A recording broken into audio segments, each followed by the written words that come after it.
Columbia County. Some of those same chemicals are stored in large quantities. On your site, investigator Dan Tilkin headed there for a safety check, and Dyno Nobel is on Highway 30 just north of the Columbia City limits, several miles north of St. Helens. That's where Dan Tilkin is live. And Dan, the plant has been there for years processing dangerous chemicals. Right, it's a part of a multinational corporation. The name Dyno Nobel, it should ring a bell. It's named after Alfred Nobel, of course, who invented dynamite and also the founder of the Nobel Prize. Now, this facility here is different than the facility that is in Texas. Here, they produce fertilizer. In Texas, it was a retail facility selling directly to farmers, and it was right in town. Donald Trutzen lives in a house that's one of the closest to the Dyno Nobel plant.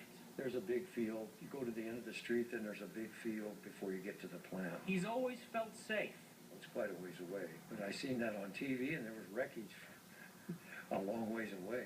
We're leaving the neighborhood which is closest to the plant, and we're zeroing the counter here to see how far it is. It should be a short drive. Almost there. And there's the plant. That means the closest homes are just about a half-mile away. According to state records, this is the long list of chemicals used at the plant, including chemicals thought to have caused the explosion in Texas. There's ammonium nitrate, 10,000 to 50,000 gallons. There's anhydrous ammonia, 1 million to 2.5 million gallons. Last year, the Environmental Protection Agency launched an investigation into the plant, looking at whether the facility released ammonia into the air.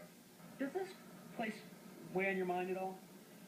No, not really. Jay Tappan is the fire chief for the area. He says Dyno Nobel has been proactive, working closely with fire, police, and the city on plans for emergencies. He says the company itself would likely lead any emergency response.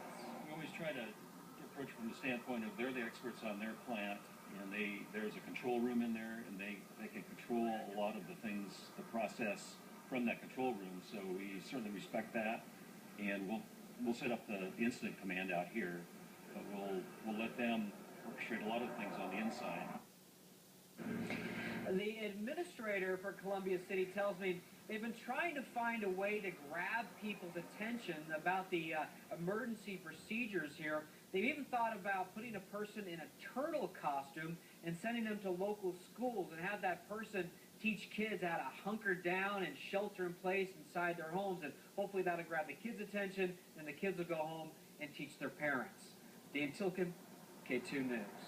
Dan, thank you. One of the biggest fertilizer explosions in history happened in Roseburg in 1959. It went off in the